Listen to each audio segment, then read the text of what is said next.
जय हिंद दोस्तों, मैं मनीष कुमार आप सभी का स्वागत करता हूं अपने YouTube channel JB study points में। जैसे कि आप सभी को पता है, हमारा जो चैप्टर चल रहा है वो हमारा कल से चैप्टर स्टार्ट हुआ है, DI चैप्टर, डाटा इंटरप्रिटेशन। हमारा न्यू चैप्टर स्टार्ट हुआ है ना। वो किसके लिए है? वो हमारा NTA UGC नेट प्रथम पेपर, मतलब पेपर फर्स्ट के लिए मैं आपका प्रिपरेशन उसके लिए करा रहा हूँ, है ना।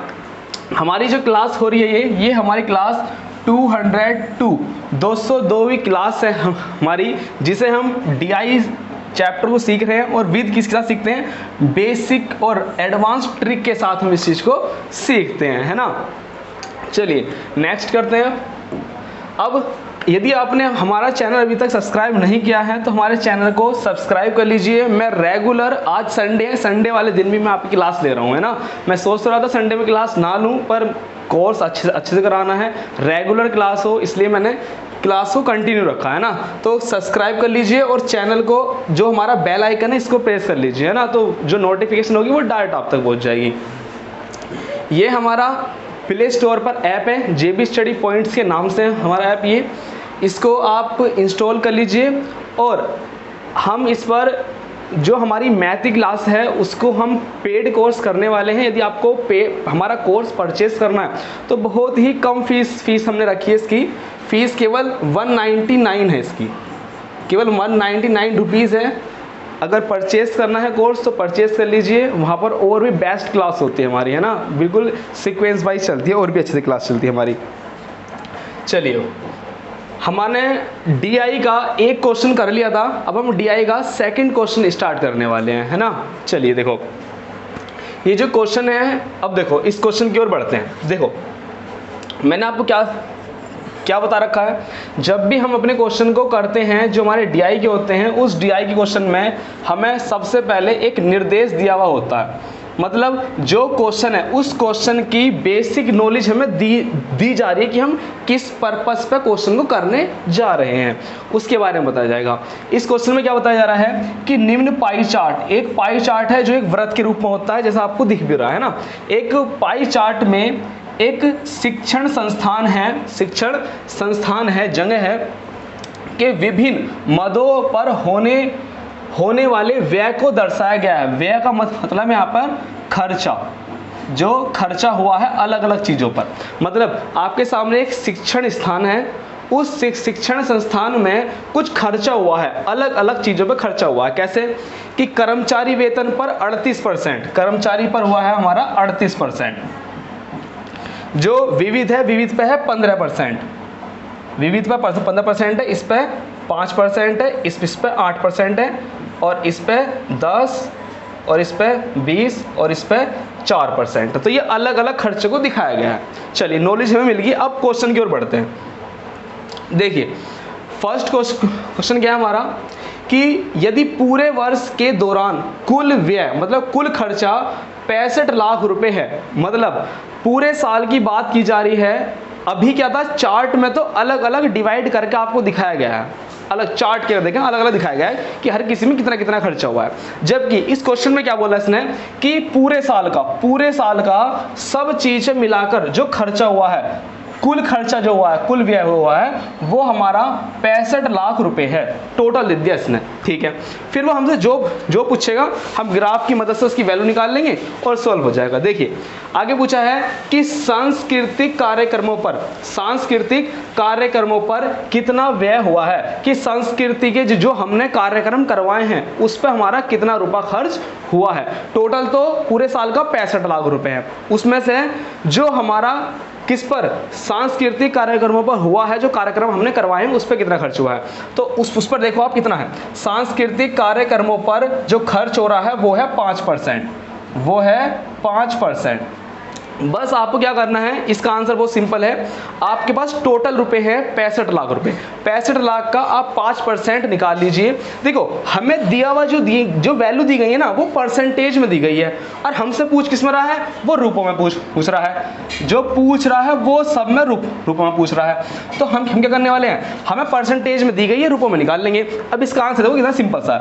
हमारे पास 65 लाख रुपए है, बस 65 लाख का 5% निकाल लीजिए, वही हमारा आंसर हो जाएगा।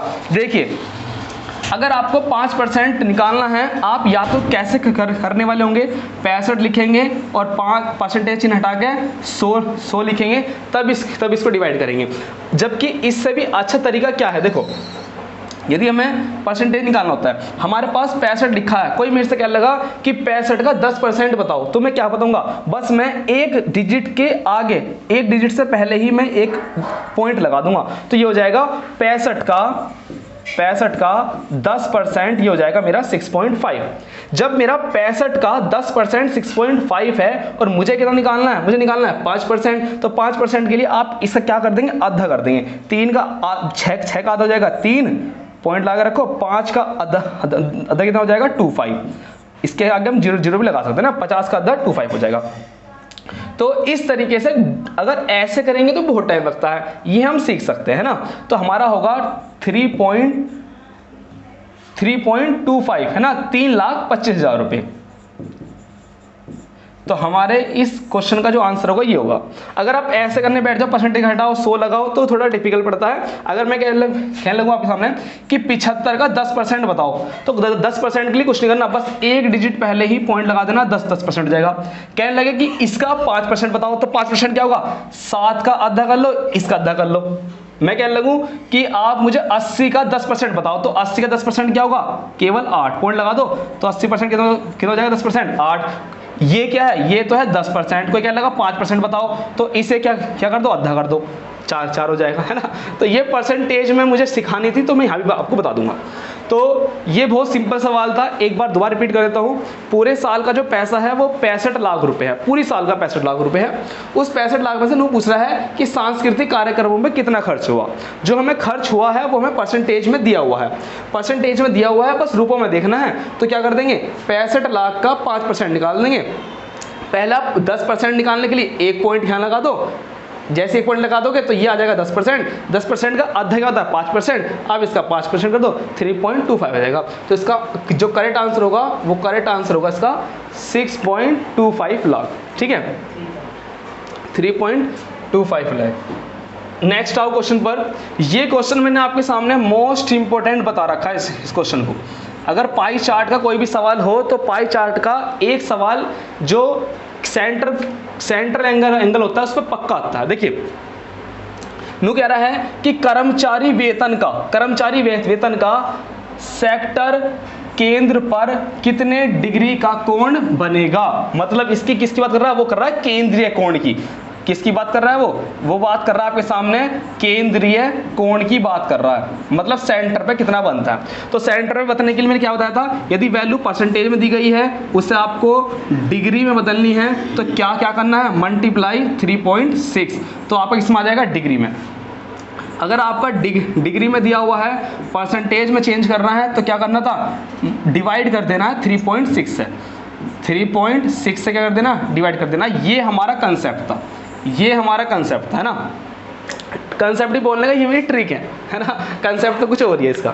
अब देखो क्या कहा हमने कि कर्मचारी वेतन का मुझे बताओ, कर्मचारी वेतन का जो सेक्टर है ये, जिसे हिंदी में बोलते हैं त्रिज्या खंड, ये रहा। अगर मैं पूरे सर्कल की बात करूं तो पूरा वृत्त हो गया, इस पूरे वृत्त का ये पोर्शन जो बोला जाएगा, इस पोर्शन को बोलते हैं हम, इंग्लिश में बोलते हैं सेक्टर और हिंदी में बोलते हैं त्रिज्या खंड। तो इस सेक्टर का कर्मचारियों का वेतन का केंद्र पर कितने डिग्री का कोण बनेगा, थीटा, ये निकालना है। तो आपको किस में वैल्यू दी गई है, बोलो। आपको जो वैल्यू दी गई है वो 38% में दी गई है। और मैंने कैसे कहा, यदि परसेंटेज को डिग्री में बदलना हो,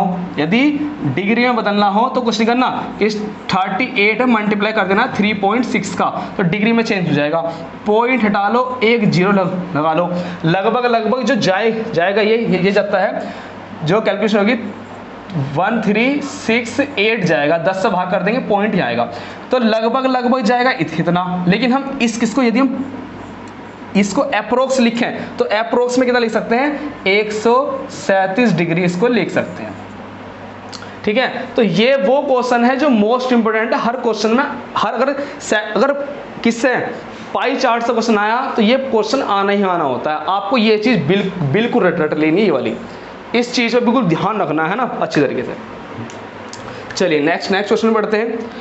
नेक्स्ट क्वेश्चन देखो क्या है, निम्नलिखित विकल्पों में से किन मुद्दों का योगफल, क्या पूछा आराम से, योगफल कर्मचारियों के वेतन के क्या है, समान है, इक्वल है। निम्नलिखित विकल्पों में से किन मुद्दों का, किन का मतलब वे एक नहीं है, वे बहुत सारे हैं। अब बहुत सारे में देखो कि उन्हें जोड़ने के बाद किसके बराबर आना चाहिए, किनके बाद किसके इक्वल आना चाहिए, कर्मचारियों के वेतन के बराबर। पहले मुझे बताओ कि कर्मचारियों का वेतन कितना है, मुझे एक चीज बताओ। चलो मैं इसको देखो, इससे देख लेंगे। देखो जो कर्मचारी का वेतन है वो है हमारे सामने 38%।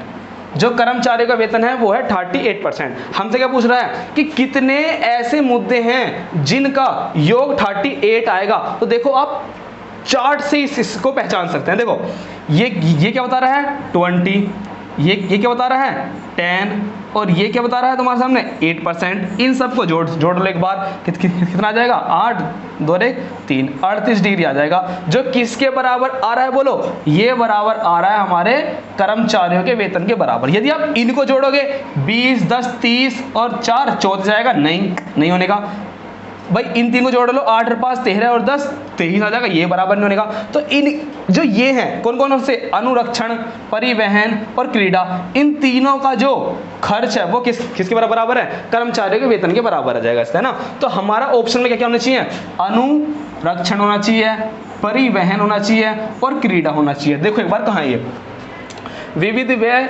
गलत, अनुरक्षण, परिवहन और क्रीड़ा, ये ऑप्शन हमारा बेस्ट। ये कह रहा अनुरक्षण, क्रीड़ा और प्रचार, ये वाला गलत। उपरोक्त में से कोई नहीं, ये भी गलत। तो हमारा बेस्ट ऑप्शन कौन सा है, अनुरक्षण, परिवहन और क्रीड़ा, है ना। इसका 20, ये 10 30 और 8 38 मिलकर 38 बैठा है, जो किसके बराबर है, कर्मचारियों के वेतन के बराबर है हमारा, है ना। तो देखो कितनी, मैंने ना इस सवाल को ना आपको लिखवा के नहीं करवाया कि बहुत सारी लैंग्वेज लिखवा रहा हूँ तब करवा रहा हूँ। मैं आपको क्वेश्चन पाई चार्ट से ही समझा रहा हूँ, क्योंकि सारी जो कहानी लिखी हुई वो इसमें है। तो लाइक जरूर बनता है ना। तो अगर अभी तक भी लाइक नहीं किया ना तो लाइक करो जरूर से, है ना। तो मोटिवेशन मिलेगा और वीडियो अच्छी चलेगी हमारी, है ना। आप भी लाइक करो और हम यहाँ पे लाइक करते हैं आपको। चलिए अब देखो नेक्स्ट क्वेश्चन, देखो बहुत ही अच्छा क्वेश्चन है, देखो बहुत जानदार क्वेश्चन है। क्या कह रहा है, इस क्वेश्चन को ज्यादातर ना गलत ही कर देंगे। इस क्वेश्चन को ज्यादातर स्टूडेंट गलत ही कर देंगे। क्यों, क्योंकि इसमें एक इलॉजिकल बात कही गई है। क्या बात है, सुनो ध्यान से। देखो इसने कहा कि यदि शिक्षकों के वेतन में 20% की वृद्धि हो जाए, 20% की वृद्धि हो जाए, तो कुल कर्मचारी वेतन का नया कितने डिग्री का कोण होगा, वो कोण पूछ रहा है।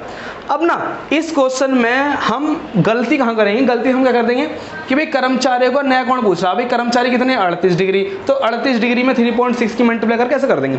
लेकिन अब ये भी तो सोचो कि क्या हमें जो ये नॉलेज दी गई है, सॉरी शिक्षकों के वेतन में, क्या हमें शिक्षकों का वेतन दिया गया है, शिक्षकों का वेतन दिया गया है, बोलो। हमें शिक्षकों का वेतन ही नहीं दिया गया, तो हम उसमें वृद्धि करेंगे। हम किस में वृद्धि करें, फिर चेंज हो जाएगा, फिर चेंज करने के बाद हम 38 डिग्री का कोण निकाल लेंगे। तो ये सारी चीजें कब होंगी, जब हमें शिक्षकों का वेतन दिया जाएगा। हमें शिक्षकों का वेतन ही नहीं दिया गया, तो हम सवाल में आगे के स्टेप कैसे चलेंगे हम, है ना। तो इसका क्या आंसर होने वाला, देखो इसका आंसर होगा कि निर्धारित नहीं किया जा सकता। क्यों नहीं किया जा सकता, क्योंकि हमें शिक्षकों का वेतन ही नहीं दिया गया इस क्वेश्चन में, है ना। तो ये भी आपको समझनी है। मैंने कहा था कि जो निर्देश होता है वो फर्स्ट स्टेप है, क्योंकि निर्देश में हमें 5 क्वेश्चन के बारे में एक फिक्स चीज दी जाती है निर्देश में हमारे, है ना। तो निर्देश को पढ़ना बहुत ही जरूरी है।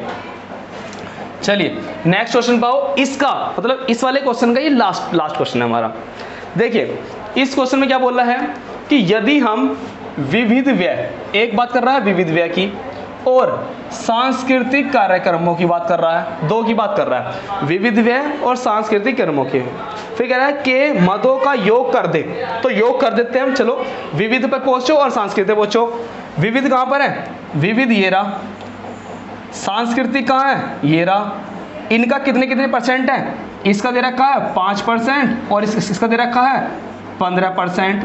इनको क्या कह रहा है, जोड़ दो। जोड़ने के बाद क्या आ गया बोलो, 20% आ गया। जोड़ने पे क्या आ रहा है, 20% आ रहा है। ठीक है, कर दिया इतना काम। फिर कह रहा है तो ये संयुक्त रूप से क्या बोल रहा है? तो ये संयुक्त रूप से व्यय केंद्र पर कितने डिग्री का कोण बनाएंगे? संयुक्त रूप से व्यय कितने डिग्री का कोण बनाएंगे? संयुक्त व्यय पे देखो, संयुक्त व्यय क्या रिप्रेजेंट कर रहा है?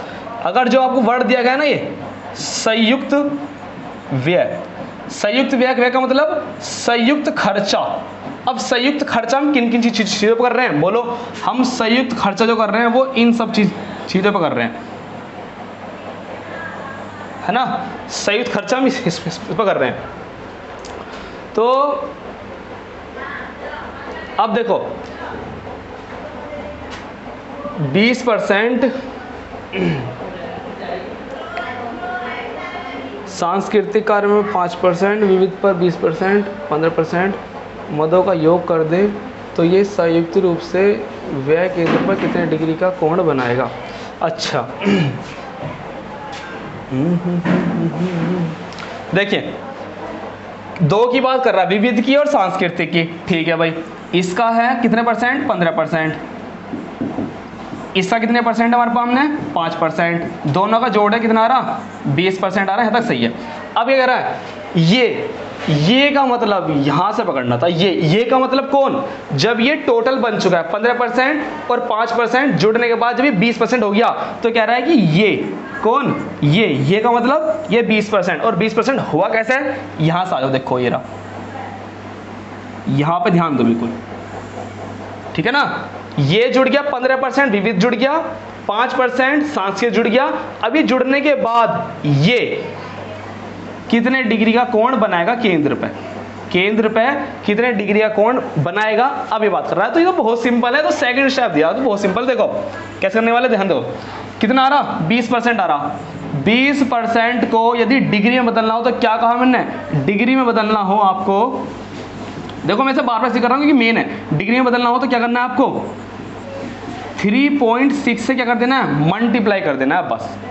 परसेंटेज को डिग्री में चेंज करना हो तो 3.6 से मल्टीप्लाई कर देना है बस। पॉइंट हटा के एक जीरो लगा लो, जीरो से जीरो काट लो, 36 दूनी 72 डिग्री। तो केंद्र पे जो कोण बनने वाला है ये कोण हो जाएगा आपका कितना?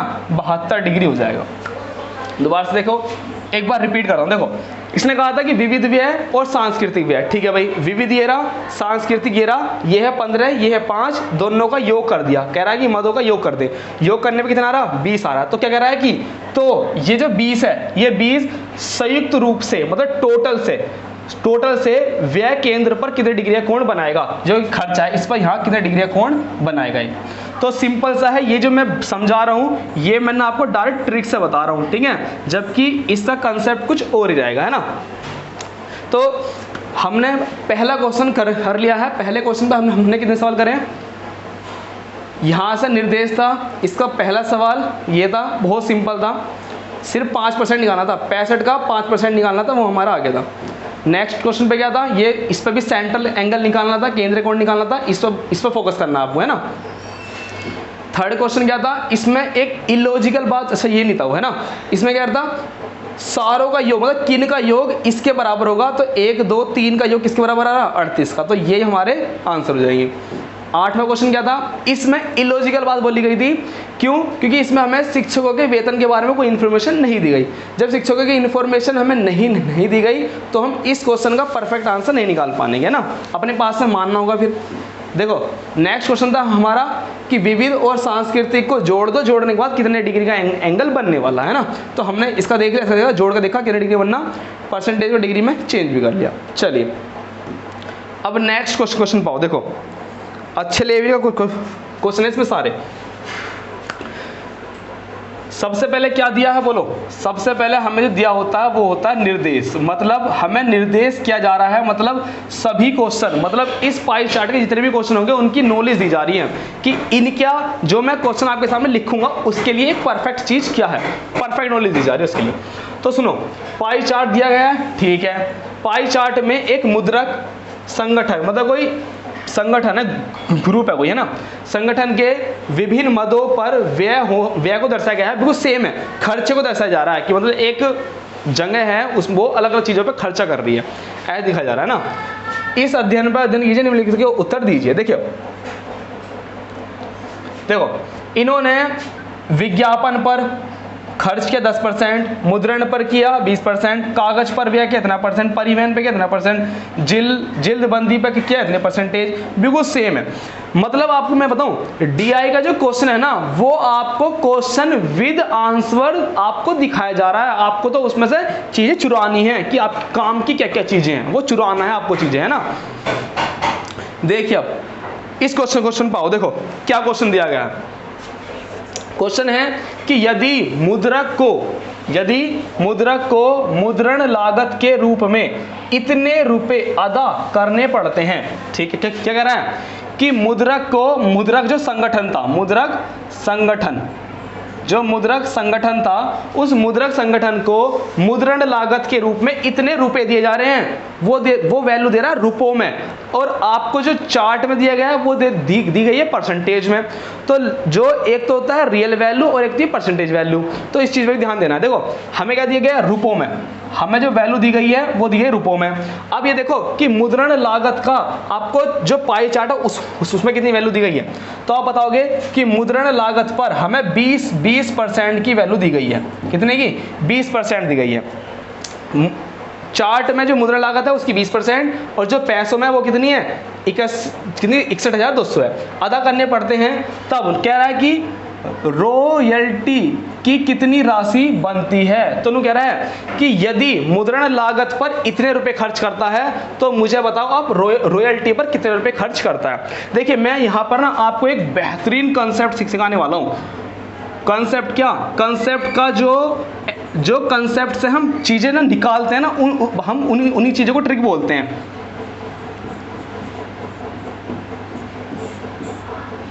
TRIC के ट्रिक। देखिए कंसेप्ट को ना, कंसेप्ट का छोटा रूप ही ट्रिक बनता है ना। ट्रिक कुछ और चीज नहीं होती, कंसेप्ट होता है उसका छोटा रूप जाकर ट्रिक बन जाता है। मैं आपको क्या सिखाने वाला हूं, ध्यान देना।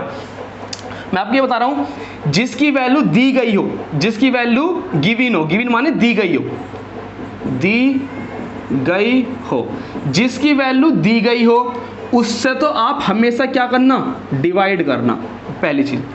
और जिसकी वैल्यू निकालनी हो, जिसकी वैल्यू ज्ञात करनी हो, बहुत ही खतरनाक है यो। पूरे के पूरे अर्थमेटिक में इस चीज का रोल है, या पूरी मैथ है मान लो आप, इसका रोल है बहुत। क्या? जिसकी वैल्यू दी गई हो उससे तो डिवाइड करो, और जिसकी वैल्यू ज्ञात करनी हो उससे आप मल्टीप्लाई करो, ठीक है ना। बहुत खतरनाक कंसेप्ट है। अब देखो इसी कंसेप्ट से हम कितनी जल्दी सॉल्व कर देंगे। क्या कह रहा है, रुपयों में तो दे रखा है इतना, परसेंटेज में दे रखा है इतना, तो मैं क्या कह सकता हूं कि 20% मुद्रण लागत का जो रुपयों में वैल्यू है वो तो है इतनी, ठीक है। मतलब हमें परसेंटेज में वैल्यू दी गई है और हमें इसकी पूछ रहा है, इसकी तो दी गई है, क्या कहूंगा मैं, दी गई है, इसकी वैल्यू दी गई है, मुद्रण की तो वैल्यू दी गई है।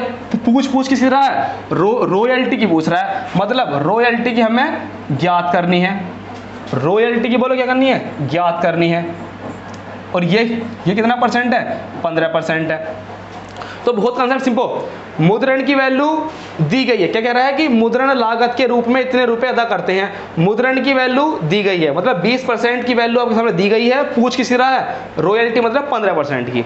बहुत ही आसान कंसेप्ट, 20% की वैल्यू दी गई है, रॉयल्टी मतलब 15% की वैल्यू पूछ रहा है, और क्वेश्चन में कुछ नहीं बचा, खत्म। देखो या बिल्कुल पहला सवाल है ना ये, तो मैं थोड़ा धीरे से लेता हूं। देखो 20% की वैल्यू दी गई है 61,200, पूछ किसकी रहा है, रॉयल्टी मतलब 15% की आपसे पूछ रहा है, इसकी पूछ रहा है। तो मैंने क्या कहा, जिसकी वैल्यू दी गई हो, 20% की तो दी गई है भाई, 15% की पूछ रहा है, तो आप क्या करेंगे, 61,200 में जिसकी वैल्यू दी गई है भाई, 20% की वैल्यू दी गई है, 20 से भाग, और जिसकी पूछ रहा है 15 की पूछ रहा है, तो 15 से गुना कर दो। बहुत ही अच्छा टॉपिक है, बिल्कुल कंसेप्ट बिल्कुल खतरनाक। तो 0 से 0 काट लो, 2 से इसको काट लो एक बार, या और भी शॉर्ट हो जाएगा। 61,200 जो थी, 20 की वैल्यू है, 15 की निकालनी है ना। 5 से काट लो, 4 बार, 5 से 3 बार, और 4 4 से कट जाएगा तुम्हारा, 4 एकम 4 बचेंगे 2, 4 पंजे 20, 4 तिया 12, 4 एकम 4 बचेंगे 2, 4 पंजे 20 बचाएगी, 4 तिया 12, 2 0 बच गई। 3 की मल्टीप्लाई और कर लो, इसमें 3 कर लेंगे, 15 तिया 45 और 3 तिया 9, यह आ जाएगा तुम्हारा 45,900, यह आ जाएगा तुम्हारा। मुझे कैलकुलेशन पे ध्यान नहीं देना बिल्कुल भी। देखो कैलकुलेशन तो मेरी गलत हो सकती है, क्योंकि मैं यहाँ पर ना आपको कैलकुलेशन सिखाना नहीं आ रहा, मैं आपको कॉन्सेप्ट सिखाना आ रहा हूँ कि चीज़ों से आपको डील कैसे करना है ना। देखो क्या दिया गया था, मुद्रण लागत की वैल्यू 61,000 रुपये पैसों में दे रखी है, मतलब 20% की वैल्यू आपको दे रखी है। पूछ किसकी रहा है, रॉयल्टी की पूछ रहा है, मतलब 15% की पूछ रहा है। तो जिसकी वैल्यू दी गई है भाई उससे कर देना है भाग, जिसकी पूछ रहा है उससे कर देना है मल्टीप्लाई, खत्म सवाल। ठीक है, अगला सवाल लेते हैं, ऐसे ही पैटर्न पे होगा। देखो नेक्स्ट क्वेश्चन, देखो कितना अच्छा क्वेश्चन है। इस क्वेश्चन को ना 1 मिनट करके देखो एक बार, है ना।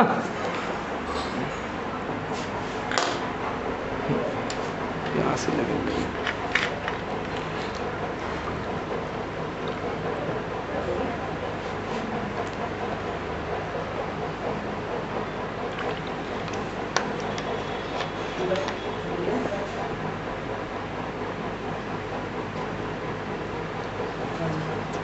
पसीना आ गया तो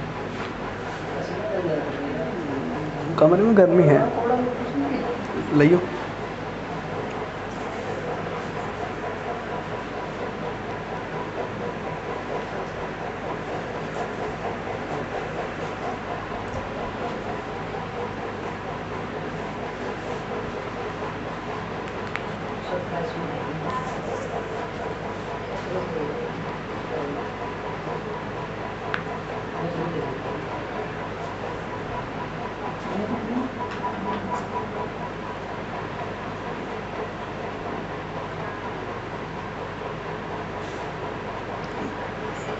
चलिए दोस्तों आगे देखते हैं इस क्वेश्चन को एक बार। तो पूरे अर्थमेटिक में ये रोल चलना ही चलना है, जिसकी वैल्यू दी गई है उससे डिवाइड, जिसकी पूछ रहा है उससे मल्टीप्लाई। देखो यहाँ क्या कह रहा है कि यदि एक पुस्तक की कुल लागत 150 रुपये हो, मतलब कुल लागत दिया है, उसमें दिया है हमें टोटल दे दिया 150 रुपये। पूछ क्या रहा है हमसे कि मुद्रण और जिल्द बंदी की प्रति पुस्तक संयुक्त लागत कितनी होगी, किसकी दी गई है, किसकी पूछ रहा है। देखो हमें टोटल की वैल्यू दी गई है 150 रुपये, और टोटल होता कितना है, हम परसेंटेज में जो टोटल मानते हैं वो मानते हैं 100%। पहली वीडियो में मैंने ये बताया था आपको। तो क्या है टोटल का मतलब कितना है 100% की वैल्यू दी गई है हमें कितनी 150। अब पूछ क्या रहा है, देखो पूछ रहा है मुद्रण और जिल्द बंदी की। अब देखो जिल्द बंदी की कितना है 20%, और मुद्रण कितना है मुद्रण है हमारे पास कितना 20%। तो दोनों का पूछ रहा है, तो 20 और 20 40% की वैल्यू हमसे पूछ रहा है।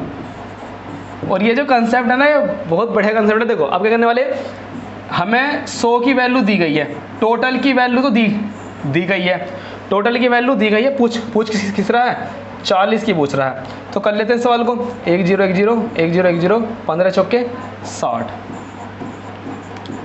60 इसका करेक्ट आंसर आ जाएगा हमारा, है ना। 60 इज द करेक्ट आंसर। तो जिसकी वैल्यू दी गई हो उससे डिवाइड, जिसकी पूछ रहा हो उससे मल्टीप्लाई। लाइक करो वीडियो को, है ना, बहुत अच्छे कॉन्सेप्ट सिखा रहा हूँ मैं, और अगर लाइक करोगे ना तो मेरा कॉन्फिडेंस तभी आएगा, और अच्छे वाला और बढ़िया कॉन्फिडेंस। तो देखो इस क्वेश्चन को मैंने वो बोला था ना, ये वेरी इंपॉर्टेंट क्वेश्चन है, और हर एक पाई चार्ट क्वेश्चन में एक क्वेश्चन जरूर आना है इसका, है ना। तो क्या कह रहा है कि रॉयल्टी की मध्य केंद्र पर कितने डिग्री का कोण बनाती है, किसका पूछ रहा है कोण, रॉयल्टी का पूछ रहा है। तो रॉयल्टी कितना है 15%, रॉयल्टी है 15%। अब हमें इस 15% को किस में बदलना है, डिग्री में। तो डिग्री में बदलने के लिए क्या करने वाले हैं, 15 में 3.6 की मल्टीप्लाई कर देना है, पॉइंट हटा के 0 लगा लो, 5 से 2 5 से 3 2 से 18 और 18 तिया 54। तो आंसर आ गया हमारा 54%। ये क्वेश्चन मन मन में भी हो जाएंगे अगर आपकी प्रैक्टिस अच्छी वाली है ना। देखो कितनी जल्दी कर दिया हमने सवाल, इतना बढ़िया सवाल है, जल्दी कर रहे हैं आप जब भी लाइक नहीं कर रहे हैं ना। तो लाइक करो वीडियो को, है ना, और अच्छे से करो। ये लास्ट क्वेश्चन आज का है ना, ये लास्ट क्वेश्चन है हमारा। चलिए देखो इस क्वेश्चन के एक बार क्वेश्चन बोल रहा है कि यदि हम यह मान रहा है ना, यदि हम यह मान ले कि कुल लागत 200 रुपये है, कुल लागत 200 रुपये है, तो विज्ञापन और मुद्रण की मदों पर कितनी लागत आएगी, ये कह रहा है हमसे, है ना। कुल लागत इतनी है तो विज्ञापन और मुद्रण की मदों पर कितनी लागत आएगी। देखो टोटल दे दिया रुपयों में हमें, है ना, ये रहा। पूछ कह रहा है हमसे, विज्ञापन पूछ रहा है, विज्ञापन कहाँ पर है, विज्ञापन का है 10% और मुद्रण का है हमारे सामने कितना 20%। विज्ञापन पे 10% और मुद्रण पे है 20%, इसका पूछ रहा है हमसे ना।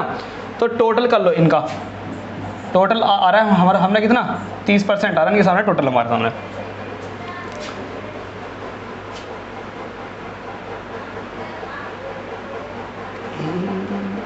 देखो कितना खर्च होगा, है ना, पैसों में पूछ, देखो पैसों में दिया है और पैसे में पूछ रहा है हमसे ना। देखो तो सिंपल करना है, 200 का क्या निकाल दो, बस 30% निकाल दो, 200 का 30% निकाल दो, तो बस 200 का 30% निकाल लो,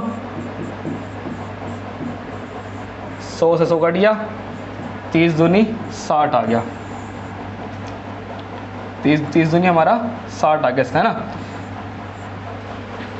60 ऑप्शन में है नहीं, तो इसका करेक्ट आंसर जो है ना वो डी इसका करेक्ट आंसर है ना, करेक्ट आंसर हो जाएगा इसका डी। क्या क्या कहता है एक बार दोबारा देख लो, यदि यह मान लिया जाए कि कुल लागत 200 रुपये है, ठीक है, तो विज्ञापन और मुद्रण में मदों पर कितनी लागत आएगी। तो विज्ञापन का हमारे सामने कितना 10%, मुद्रण पर कितना हमारे सामने 20% है, पर कितनी लागत आएगी 30, भाई परसेंटेज में 30 आ गया हमारा, है ना।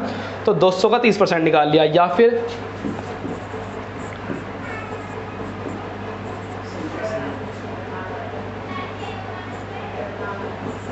बिल्कुल सही है हमारा, है ना। वैसे भी कर सकते हैं कैसे कि 200 जो है वो टोटल में कितने की 100 की वैल्यू है, पूछ किसकी रहा है 30 की वैल्यू पूछ रहा है, तब भी हमारा 60 ही आएगा, है ना। तो देखिए हमने आज जो पाई चार्ट के क्वेश्चन कंप्लीट कर लिए हैं। मैं नेक्स्ट आपके सामने कल स्टार्ट करूंगा जो बार वाले क्वेश्चन है ना, बार ग्राफ के हैं, वे मैं आपके सामने स्टार्ट करूंगा। ये जितनी भी पीडीएफ आई हैं, तो इन सब की पीडीएफ अगर आपको लिंक लेनी है तो जो हमारा प्ले स्टोर पर ऐप है उसको डाउनलोड कर लेना और वहाँ से आप इसको ले लेना। स्टडी मटेरियल पर जो हमारा फंक्शन है, स्टडी मटेरियल पे जाना आपको वहाँ से मिल जाएगा ना। और हमारा कोर्स यदि परचेज करना है तो बहुत कम फीस पर हमारा है, 199 रुपीज़ में, बहुत ही कम फीस इस पे है। ये पेड करना है तो इसको बहुत जल्दी पेड कर लीजिए, है ना। और वीडियो को लाइक नहीं किया है तो मुझे क्या चाहिए, मैं तो अकेले आपका एक थम्स अप चाहिए, आपकी वीडियो पे, अपनी वीडियो पे एक लाइक चाहिए, है ना। तो वीडियो को लाइक करो अच्छे से बिल्कुल, है ना। और अच्छे मतलब जितने भी आप देख रहे हो ना उसको लाइक करो बिल्कुल। वीडियो देख रहे हैं 500 लोग, लाइक आ रहे हैं 100 लाइक आ रहे हैं बस, है ना। इसका मतलब 100 लोगों को अच्छी लग रही है, 400 को नहीं लग रही। अगर नहीं लग रहा तो कमेंट में बताओ कि क्या अच्छा लग रहा है ना, तो उस चीज़ को हम सही करेंगे, है ना। चलिए दोस्तों आज वीडियो को यहाँ तक रखते हैं। जय हिंद, जय भारत।